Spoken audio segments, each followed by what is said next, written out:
लगातार दौरा कर रहे हैं हाजीपुर का। चिराग पासवान से पूछो ना काहे दौरा कर रहा है, क्यों परेशान है, क्यों परेशान है? लड़े। क्या 2024 में हाजीपुर चाचा और भतीजे की जंग का गवाह बनेगा? क्या उस चुनाव में पशुपति कुमार पारस और चिराग पासवान आमने सामने होंगे? ये चर्चा अब होने लगी है। जिस तरह से चिराग पासवान लगातार हाजीपुर के दौरे पर हैं और आज पशुपति पारस आते के साथ हाजीपुर निकल गए, तो लगता है कि हाजीपुर में एक घमासान लोकसभा चुनाव में 24 में जरूर होगा। आज पारस जी ने कहा भी पत्रकारों से कि क्यों बार बार जा रहे हैं हाजीपुर चिराग, अगर लड़ना है तो लड़ लें, फरिया लें जाके हाजीपुर में, हमसे देख लेंगे किसमें कितनी ताकत है। तो एक चुनौती दी पारस जी ने चिराग पासवान को कि अगर इतना ही प्यार है तो हाजीपुर में आके हमसे फरिया ले, बार बार जाते रहते हैं, पता नहीं क्यों जाते हैं।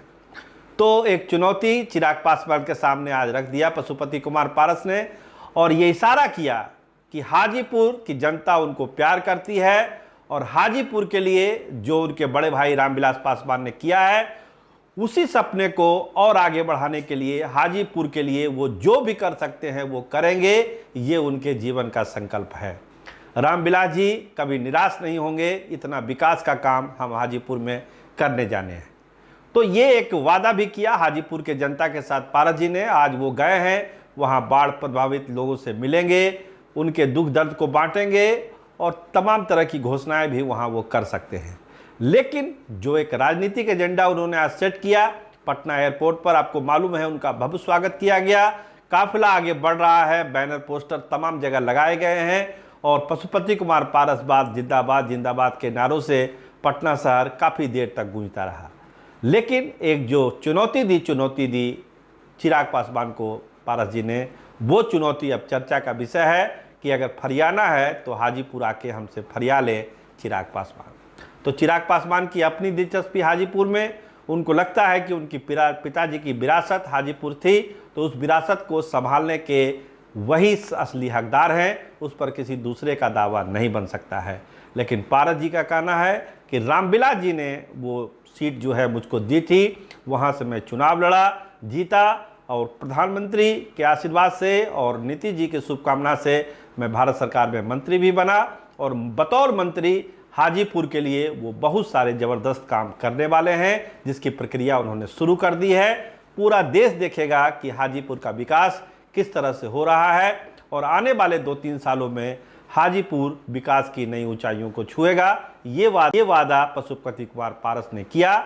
लेकिन साथ साथ एक राजनीतिक चुनौती जो चिराग पासवान को उन्होंने दी कि आइए फरिया लीजिए, अगर हाजीपुर जाने का, वहाँ घूमने का अगर आपको इतना ही शौक है तो लड़ लीजिए चुनाव, पता चल जाएगा कि पारस जी हाजीपुर की जनता के दिल में है या चिराग उनके दिल में है।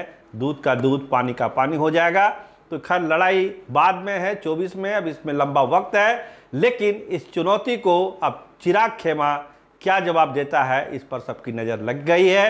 कैमरामैन रामनंदन के साथ मैं सरोज सिंह, धन्यवाद, नमस्कार। पहली बार आए हैं, क्या कहेंगे? क्या बहुत है, पहली बार मैं आया हूँ, इतना भव्य स्वागत हुआ है। मैं माननीय प्रधानमंत्री जी को तहे दिल से बधाई देता हूँ कि उन्होंने मुझ पर विश्वास किया और पहली बार जीत के जाने के बाद उन्होंने भारत सरकार के मंत्री का पद मुझको दिया। और हाजीपुर की जनता का मैं आभार व्यक्त करता हूँ। जनता को काफी आपसे उम्मीद है। हाँ, काफ़ी उम्मीद है और मैं काफ़ी काम भी करूँगा। जो मुझको विभाग मिला है, मैं ईमानदारी से, निष्ठापूर्वक मैं सेवा करूंगा और हाजीपुर की जनता को मैं विश्वास दिलाता हूँ। हाँ, अभी मैं सीधे हाजीपुर जा रहा हूँ। जातिगत जनगणना को लेकर कुछ बोलेंगे? जो सर्वदलीय फैसला हो, मुलाकात हुई है, जो सभी लोगों की राय होगी, हमारी भी राय होगी, हमारी पार्टी की भी राय होगी। नीतीश कुमार ने बोला है कि प्रधानमंत्री ने सुना है सारी बातों को। ठीक, चलिए। चिराग पासवान लगातार दौरा कर रहे हैं हाजीपुर का। चिराग पासवान से पूछो ना काहे दौरा कर रहा है, क्यों परेशान है, क्यों परेशान है? लड़े। कहना है कि आपका आज जो